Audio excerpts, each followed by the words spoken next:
नमस्कार दोस्तों, मैं हूं एडवोकेट ब्रिजेश यादव। आपके अपने यूट्यूब चैनल ब्रिज एलएलबी पर आप सभी लोगों का तहे दिल से स्वागत करता हूं। दोस्तों, आज की इस वीडियो क्लास के अंदर हम बात करने वाले हैं, चर्चा करने वाले हैं दोस्तों केसीसी किसान क्रेडिट कार्ड लोन सेटलमेंट के बारे में। साथियों, एक किसान भाई, एक किसान व्यक्ति public sector bank, private sector bank, regional rural bank या फिर हम कह सकते हैं ग्रामीण बैंक या फिर कोऑपरेटिव बैंक या फिर किसी एनबीएफसी से दोस्तों केसीसी लोन लेता है।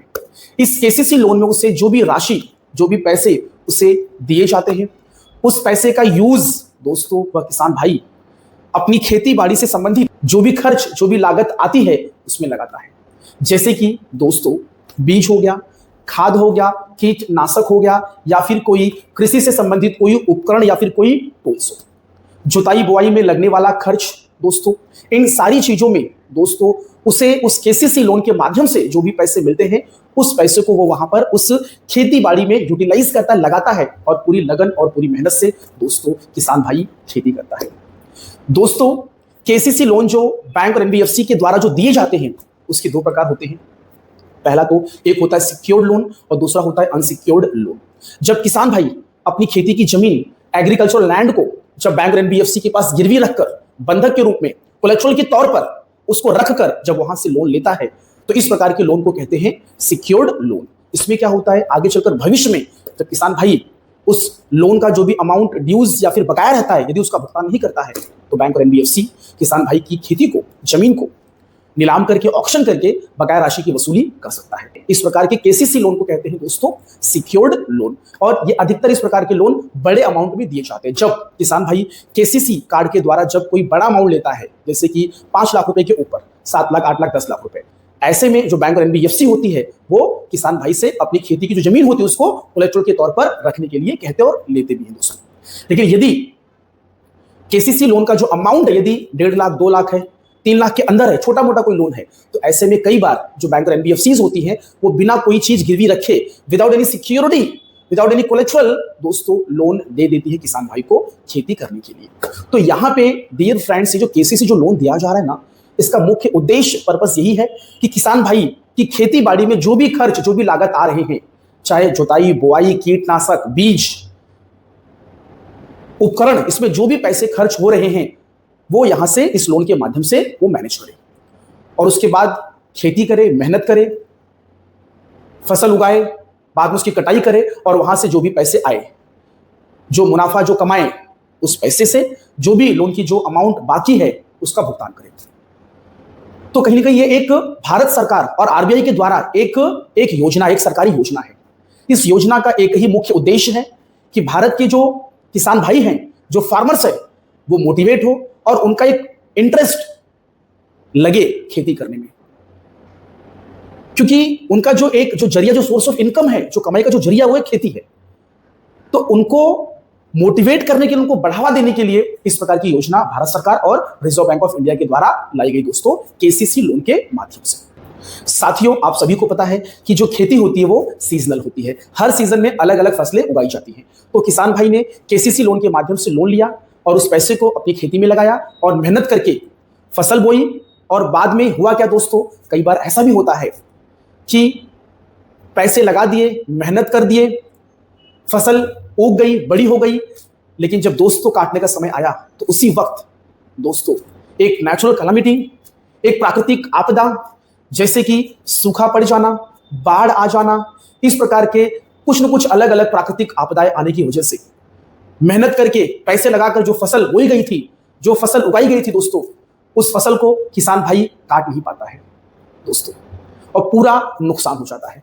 तो लोन लिए और पैसा लगाया खेती में, लेकिन खेती को काट नहीं पाए, उसकी कटाई नहीं कर पाए और उसके पहले ही एक प्राकृतिक आपदा, एक नेचुरल कैलामिटी आ गई और उसमें पूरा फसल ध्वस्त हो गया, खत्म हो गया, भारी भरकम नुकसान हो गया। यदि सब कुछ अच्छा रहा तो उस फसल को काटेंगे भी किसान भाई, उसको मंडी में, मार्केट में बेचेंगे, जो लागत लगाया वो भी निकलेगा, कुछ मुनाफा भी कमा लेंगे और पैसे जो मिलेंगे उससे हम क्या करेंगे, जो किसान भाई ने जो केसीसी के माध्यम से जो लोन लिया था उस लोन में जो भी अमाउंट बाकी रहेगा उसकी भरपाई करेंगे, दैट मींस उसका रीपेमेंट, भुगतान करेंगे।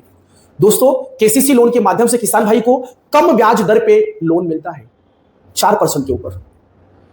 शुरुआत में 7% होता है। यदि किसान भाई ने समय पर लोन का जो भी बकाया जो राशि है, उसका भुगतान समय समय पर सही समय पर कर देते हैं, तो जो ब्याज का जो दर है, जो रेट ऑफ इंटरेस्ट है, वो कम कर दिया जाता है। लेकिन हुआ क्या? प्राकृतिक आपदा, नेचुरल कैलामिटीज आ गई, सूखा पड़ गया, बाढ़ आ गया दोस्तों। ऐसे में पूरी फसल नाश हो गई। और हुआ क्या? किसान भाई के पास जो सोर्स ऑफ इनकम, जो कमाई का जो जरिया था, वो सिर्फ एक था, खेती, और वो भी खत्म हो गई। और ऐसे में बैंक के द्वारा लिया गया केसीसी का जो लोन है, वो आज भी बकाया है। और हुआ क्या? ये बकाया आगे भी चलता रहा, और आगे चलकर वो KCC loan non performing assets NPA में घोषित और कैटेगराइज कर दिया गया, और ये डिफॉल्ट आगे चलता रहा दोस्तों। बैंक और एनबीएफसी ने बकाया राशि की वसूली के लिए किसान भाई को बार बार कॉल किया, उनको प्रेशराइज किया, उनके घर पे होम विजिट किया, सोसाइटी समाज के समक्ष किसान भाई को बेइज्जत किया। तो इस प्रकार से किसान भाई को इन परेशानियों का सामना करना पड़ता है कि जब वो केसीसी लोन का समय पर भुगतान नहीं कर पाते हैं। बैंक और एनबीएफसी के लोन रिकवरी एजेंट्स घर पे विजिट करते हैं, परेशान करते, दबाव बनाते हैं, और तो और लोन का भुगतान नहीं करने पर उस पे ब्याज का एक अलग से बोझ। शुरुआती तौर पर 7%, समय समय पर भुगतान किया, ब्याज का दर थोड़ा कम कर दिया 4%। बाद में आर्थिक समस्याएं, प्राकृतिक आपदा, नेचुरल कैलामिटीज आ गई, समय पर केसीसी लोन का भुगतान नहीं कर पाने पर ब्याज की मार 4%, 5%, 8%, 12%, 13%। चक्रवृद्धि ब्याज, कंपाउंड इंटरेस्ट, ब्याज पे ब्याज। किसान भाई ने 3 लाख रुपए का लोन लिया था, केसीसी लोन, लेकिन समय पर भुगतान न करने की वजह से लोन अकाउंट एनपीए में जाने के बाद वही 3 लाख का लोन बन गया 7 लाख, 8 लाख। और किसान भाई का कमाई का सिर्फ एक ही जरिया है, फार्मिंग और खेती। किसान भाई को बैंक और एनबीएफसी के द्वारा लीगल नोटिसेस भेजने चालू कर दिए गए, और उस नोटिस के अंदर आपकी जमीन को हम बेच देंगे, इसका ऑक्शन कर देंगे, नीलामी कर देंगे, आपकी प्रॉपर्टी को अटैच कर लेंगे, आपके खेती के जो भी उपकरण हैं, जैसे कि आपके ट्रैक्टर हो गए, उसको हम जब्त कर लेंगे, जमीन को बेच देंगे। इस प्रकार के डरावने नोटिसेस वगैरह किसान भाई को आने लग गए। तो आखिरकार ऐसे दिक्कत समस्याओं में क्या किया जाए? कमाई का कोई दूसरा जरिया नहीं है। कभी कभी तो ये बैंक और एनबीएफसी के जो लोन रिकवरी एजेंट जो होते हैं, या फिर बैंक के जो ऑफिसर, जो अधिकारी होते हैं, किसान भाई के घर पे, उनके गांव में, समाज में आकर वहां पे 7 से 8 लोग बैठ जाते हैं घेर के कि आप इसका भुगतान करिए। लेकिन किसान भाई करे तो करे, कहां से करे? फसल पूरी बर्बाद हो चुकी है, और ऊपर से 3 लाख का जो अमाउंट है वो 7 लाख बना दिया गया है, ब्याज पे ब्याज, इंटरेस्ट पे इंटरेस्ट जोड़कर। बैंक और एनबीएफसी लीगल नोटिसेस, कानूनी नोटिसेस भेजना चालू कर दी है। कई बार तो फर्जी लीगल नोटिसेस भी, कानूनी नोटिसेस भी भेजी जाती है, फर्जी, जो कि जेन्युइन नहीं होते हैं, किसान भाई को सिर्फ डराने के लिए बस। कई बार तो सरफेसी एक्ट के कानून की नोटिस भेज दी जाती है, सरफेसी एक्ट। दोस्तों, यहां पे समझने वाली बात है कि under section 31 sub clause 1 SARFAESI act का जो कानून है, वो ये कहता है कि एग्रीकल्चरल जो लैंड होती है, जो खेती की जो जमीन होती है, वो सरफेसी एक्ट के कानून के दायरे में आती ही नहीं है, वो एग्जम्प्टेड है। जो खेती की जमीन है वो सरफेसी एक्ट के कानून के दायरे में आती ही नहीं है, उसके बाहर है, इस पे ये कानून अप्लाई होता ही नहीं है। लेकिन बैंक और एनबीएफसी वाले ये कहते हैं कि सरफेसी एक्ट 2002 के तहत कार्रवाई करके आपकी जमीन को हम अपने पोजीशन, अपने कब्जे में ले लेंगे, इसको नीलाम कर देंगे, इसको बेच देंगे, और बकाया राशि की वसूली कर लेंगे। ये क्लियर कट सरफेसी एक्ट 2002 के कानून के अंदर सेक्शन 31 सब क्लॉज 1 के अंदर क्लियर कट मेंशन है दोस्तों, प्रावधान है, प्रोविजन है दोस्तों। कभी कभी तो डीआरटी की नोटिस भी भेज देते हैं दोस्तों, डायरेक्ट रिकवरी ट्राइब्यूनल की नोटिस, डीआरटी की नोटिस। दोस्तों, डीआरटी भी खेती की जमीन पर एप्लीकेबल नहीं है। ये डीआरटी बड़े बड़े कमर्शियल लोन, इंडस्ट्रियल लोन, ये बड़ी बड़ी लोनों पे एप्लीकेबल होते हैं, जहां पे लोन का अमाउंट 20 लाख के ऊपर का होता है, उसके ऊपर ये डीआरटी का जो कानून है वो एप्लीकेबल होता है, लागू होता है दोस्तों। सरफेसी एक्ट की नोटिस भेज देते हैं, डीआरटी की नोटिस भेज देते हैं दोस्तों, जो कि पूरी तरीके से खेती की जमीन पर एप्लीकेबल नहीं है दोस्तों। उनके पास सिर्फ एक ही उपाय है, एक ही ऑप्शन है रिकवरी का, और वो ये है दोस्तों, रिकवरी सर्टिफिकेट, आरसी। आपके क्षेत्र के जो तहसीलदार हैं, जो जिला कलेक्टर हैं, उनके पास ये बैंक और एनबीएफसी आवेदन देकर वहां से आरसी जारी करवा सकती है। और यहां पे नोट करने वाली बात है कि हर एक राज्य का, हर एक स्टेट का राजस्व जो कानून होता है वो अलग अलग होता है, जो रेवेन्यू जो कोड होता है वो अलग अलग होता है दोस्तों। तो वो आरसी के जरिए वो तहसीलदार कलेक्टर के माध्यम से वो रिकवरी की प्रक्रिया करवा सकते हैं, बाकी कोई उनके पास ऑप्शन नहीं दोस्तों। भारत सरकार ने हमारे किसान भाइयों को काफी सहयोग किया है, उनके लिए बहुत सारी स्कीम निकलती है, लोन माफी योजना, खेती का इंश्योरेंस भी आप ले सकते हैं, क्लेम करके आपका पूरा जो लोन है वो माफ हो सकता है। बैंक और एनबीएफसी के पास ज्यादा ऑप्शंस नहीं है, ना सरफेसी ना डीआरटी, सिर्फ एक ही ऑप्शन है कि वो तहसीलदार जिला कलेक्टर के माध्यम से दोस्तों वो रिकवरी करवा सकते हैं। दोस्तों हर एक राज्य का भूमि राजस्व संहिता जो कानून होता है वो अलग अलग होता है दोस्तों। उत्तर प्रदेश हो, बिहार हो, राजस्थान हो दोस्तों, छत्तीसगढ़ हो, महाराष्ट्र हो, हर एक राज्य का भूमि राजस्व संहिता जो लैंड रेवेन्यू जो कोड होता है वो अलग अलग होता है। और उसी के अंदर एक प्रावधान रहता है कि यदि भूमि के ऊपर किसी की जमीन को यदि कोलेट्रल के तौर पर, सिक्योरिटी के तौर पर रखकर यदि लोन लिया गया है तो ऐसे मामले में, या फिर कोई भी एग्रीकल्चरल लोन लिया गया है तो ऐसे मामले में लैंड रेवेन्यू कोड हर एक राज्य का जो होता है उनके कानून में इस प्रकार के लोन की रिकवरी के लिए नियम कानून दिए गए हैं और उसी के द्वारा ही रिकवरी की जा सकती है। और दोस्तों एक चीज दिमाग में सटर फिट कर लीजिए किसान भाई, कि आपका लैंड, आपकी जमीन, आपकी कृषि की भूमि को नीलाम करना, ऑक्शन करना इतना आसान नहीं है दोस्तों। किसान भाइयों को हर जगह पे रिलैक्सेशन, हर जगह पे छूट, हर जगह पे रिलीफ दिया गया है। तो इतना आसान नहीं है कि जमीन जायदाद को बेचकर, कृषि की भूमि को बेचकर वसूली करेंगे दोस्तों। सिक्योर्ड लोन का कॉन्सेप्ट है कि किसी की भूमि को कोलेट्रल के तौर पर बंधक के रूप में रखकर, मोर्टगेज रखकर लोन लिया जा सकता है, केसीसी लोन लिया जा सकता है। लेकिन आगे चलकर डिफॉल्ट होने पर उस कृषि की भूमि को ऑक्शन का नीलाम करना इतना आसान नहीं है दोस्तों।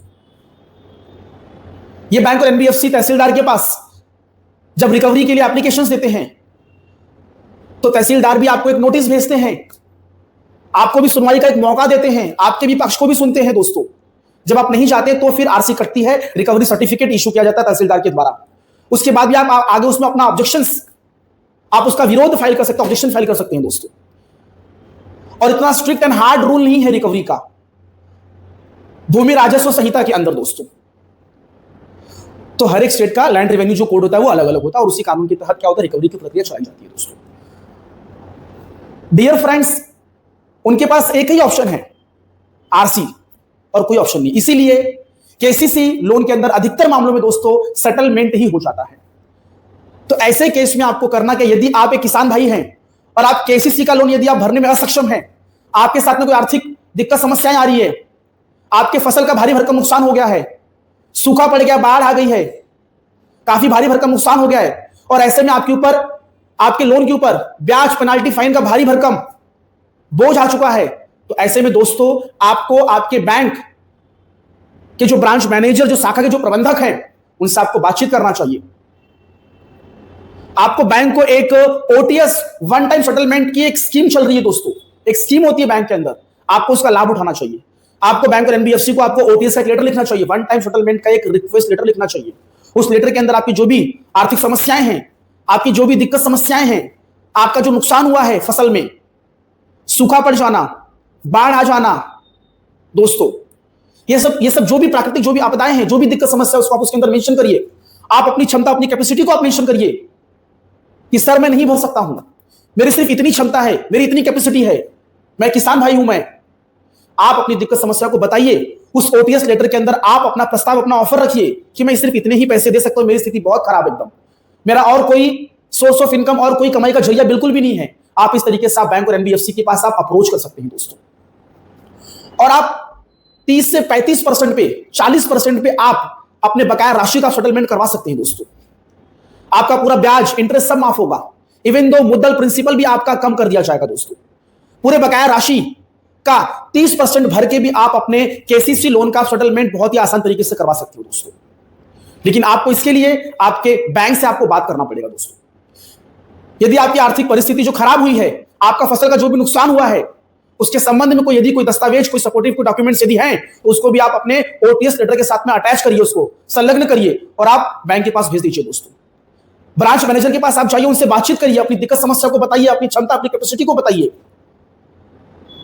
तो वहां के जो बैंक के जो अधिकारी होंगे दोस्तों, वो रीजनल ऑफिसर, जोनल ऑफिसर से बातचीत करके, उनसे परमिशन लेके आपके मामले में सेटलमेंट कर देंगे दोस्तों। इस बात को आप नोट करिए। डियर फ्रेंड्स, खेती केसीसी जो लोन लिया जाता है, कई बार तो कई राज्य इलेक्शन जब आता है नजदीक, तो उस समय लोन माफी योजना भी चला देते हैं दोस्तों, तो उसमें भी आप उसका लाभ ले सकते हैं। यदि आपने केसीसी लोन लेते वक्त यदि आपने कोई इंश्योरेंस निकाला होगा अपने फसल के अगेंस्ट में, एवज में, तो आप इंश्योरेंस क्लेम करवा के भी अपने उस लोन को आप माफ करवा सकते हैं दोस्तों, सेट ऑफ करवा सकते हैं आप। तो आपको कोशिश करना चाहिए, यदि आपकी स्थिति परिस्थिति खराब है, आपके फसल में, आपकी खेती में भारी भरकम नुकसान हुआ है, तो ऐसे में आपको बैंक से बातचीत करना चाहिए दोस्तों। दोस्तों, क्या आपको पता है साल में 4 बार 3-3 महीने पर क्वार्टरली बेसिस पे राष्ट्रीय लोक अदालत का आयोजन किया जाता है। और ऐसे में यदि आपका कोई केसीसी लोन का अमाउंट यदि ड्यू या फिर आउटस्टैंडिंग है, तो इसका सेटलमेंट आप लोक अदालत के माध्यम से भी करवा सकते हैं। तो यदि आपको लोक अदालत से कोई नोटिस आती है इस केसीसी लोन के डिफॉल्ट के संबंध में, इसके बकाया राशि के भुगतान के संबंध में, तो ऐसे में दोस्तों आपको लोक अदालत में जाना चाहिए और अपने इस केसीसी लोन का आपको कम से कम परसेंटेज पे आपको सेटलमेंट करवाना चाहिए। कई बार तो 30 से 40% पे भी लोक अदालत में सेटलमेंट हो जाता है टोटल ड्यू और टोटल बकाया राशि का दोस्तों। सो डियर फ्रेंड्स, आप जहां पे रहते हैं, आपके तहसील, आपके कचहरी में दोस्तों लोक अदालत का आयोजन किया जाता है। और ऐसे में यदि आपको लोक अदालत से नोटिस आती है, तो आपको इसका लाभ उठाना चाहिए और लोक अदालत में जाकर आपको आपके केसीसी लोन का आपको कम से कम परसेंटेज में आपको सेटलमेंट करवाना चाहिए दोस्तों, क्योंकि लोक अदालत का मतलब ही होता है दोस्तों समझौते की कोर्ट, और यहाँ पे सेटलमेंट ही होता है दोस्तों। और आप एक किसान भाई हैं, तो डेफिनेटली गारंटी के साथ कह रहा हूं दोस्तों, आप वहां पर जाएंगे, कुछ ना कुछ आप लेकर जरूर आएंगे दोस्तों, और अच्छे खासे परसेंटेज पे आपका केसीसी लोन का सेटलमेंट होगा दोस्तों। इस बात को नोट करिए। डियर फ्रेंड्स, कई लोग ये कहते हैं कि तहसीलदार से बातचीत करना चाहिए। तहसीलदार दोस्तों आपके सेटलमेंट के मामले में हस्तक्षेप कर ही नहीं सकते, क्योंकि तहसीलदार का रोल कहां पे होता है दोस्तों? जमीन जायदाद से संबंधित, खेती की जमीन संबंधित कोई विवाद है, कोई मामला है, उनका वहां पे अधिकार है दोस्तों। सेटलमेंट करवाना है तो आपको इसके लिए बैंक से बातचीत करना पड़ेगा। तहसीलदार आपके सेटलमेंट के मामले में कोई हस्तक्षेप नहीं कर सकते हैं। बैंक और एनबीएफसी तहसीलदार के पास रिकवरी के लिए एप्लीकेशन देंगे, तो वो रिकवरी की प्रक्रिया में वो सिर्फ उनका राइट्स है बस, सेटलमेंट का उनका कोई भी राइट्स नहीं है दोस्तों। उनका काम क्या है, उनके पास एप्लीकेशन आया, आप उनके पक्ष को सुनेंगे, आपके पक्ष को सुनेंगे, और उसमें क्या करेंगे, दोनों पक्षों को सुनने के बाद जो सही होगा उसमें रिकवरी सर्टिफिकेट आरसी इशू करेंगे और रिकवरी की प्रक्रिया करवाएंगे। जिस तरीके से राजस्व की रिकवरी होती है, उसी तरीके से इस जो केसीसी लोन में जो अमाउंट बाकी है, इसकी रिकवरी होगी। सो दोस्तों, एक चीज दिमाग में रख लेना कि केसीसी लोन में अधिकतर केसेस में दोस्तों, यदि आपकी स्थिति परिस्थिति बहुत खराब, यदि आप जेन्युइन हैं, तो दोस्तों सेटलमेंट ही होगा। इस बात को आप नोट करिए, क्योंकि बैंक और एनबीएफसी के पास कोई ज्यादा ऑप्शन है ही नहीं, ना तो सरफेसी ना तो डीआरटी, सिर्फ एक ही कानून है बस, राजस्व भूमि राजस्व संहिता का जो कानून है, उसमें जो लिखा है, जो प्रोसेस है, जो प्रोविजन है, जो प्रावधान है, उसी के अकॉर्डिंगली जिला कलेक्टर, तहसीलदार दोनों पक्षों को सुनेंगे, आरसी जारी करेंगे, रिकवरी सर्टिफिकेट जारी करेंगे। उसमें भी आप उसमें ऑब्जेक्शन फाइल कर सकते हैं कि दुनिया भर के इतने सारे ब्याज, इंटरेस्ट, पेनाल्टी मेरे ऊपर लाद दिए गए हैं। आप उस पॉइंट का ऑब्जेक्शन लेके आप उसका विरोध कर सकते हैं। फिर भी यदि आपको नहीं माना जा रहा है, तो आप इसके खिलाफ, इसके अगेंस्ट में दोस्तों आप हाई कोर्ट जा सकते हैं दोस्तों। वहां पे आके आप रीट पिटीशन फाइल कर सकते हैं अंडर आर्टिकल 226। यदि गलत तरीके से आपके खिलाफ में यदि कोई रिकवरी सर्टिफिकेट यदि तहसीलदार या फिर जिला कलेक्टर के द्वारा जारी कर दिया गया दोस्तों, सो आप अपनी दिक्कत समस्याओं को आप साझा करिए, शेयर करिए, सेटलमेंट का लेटर लिखिए, बैंक से बातचीत करिए दोस्तों। डेफिनेटली गारंटी है कि आपके मामले में सेटलमेंट ही होगा दोस्तों, क्योंकि आप एक अन्नदाता, आप एक किसान भाई हैं दोस्तों, और पूरा भारत किसान को हमेशा सपोर्ट और सहयोग करता है दोस्तों। केसीसी का लोन ये एक योजना है दोस्तों भारत सरकार के द्वारा। आप अन्नदाता हैं, आपके सहयोग से ये पूरा देश चल रहा है दोस्तों। तो सेटलमेंट होगा, बस आप कोशिश करिए, लेकिन जेन्युइन रहिए दोस्तों। यदि विलफुल डिफॉल्टर रहेंगे तो कोई सहयोग, कोई सपोर्ट आपको नहीं मिलेगा। अगर विलफुल डिफॉल्टर रहेंगे तो गिरवी के तौर पे जो भी आपकी संपत्ति, जमीन जायदाद जो भी आपकी रखी गई है, उसको नीलाम करके, उसको ऑक्शन करके बकाया राशि की वसूली कर ली जाएगी दोस्तों। आपके खिलाफ में रिकवरी सर्टिफिकेट्स इशू कर दिए जाएंगे दोस्तों। इस बात को नोट करिए। तो डियर फ्रेंड्स, कोशिश करिए आप सेटलमेंट के लिए जाइए यदि आपकी आर्थिक परिस्थिति खराब है। सो दोस्तों, मेरा ये क्लास यहीं पे खत्म हुआ। आप लोगों ने इतना समय दिया, आप लोगों का बहुत बहुत धन्यवाद। दोस्तों, यदि आपको कोई भी दिक्कत समस्या आती है तो आप मुझे मेरे लीगल हेल्पलाइन नंबर पर कॉल कर सकते हैं, आप मुझे मैसेज कर सकते हैं दोस्तों। और प्लीज मेरे चैनल को सब्सक्राइब करना बिल्कुल भी ना भूलें। यदि वीडियो अच्छा लगा हो तो लाइक जरूर करें और एक छोटा सा कमेंट जरूर कर दें। थैंक यू सो मच, धन्यवाद। जय हिंद, जय भारत, जय किसान, जय जवान।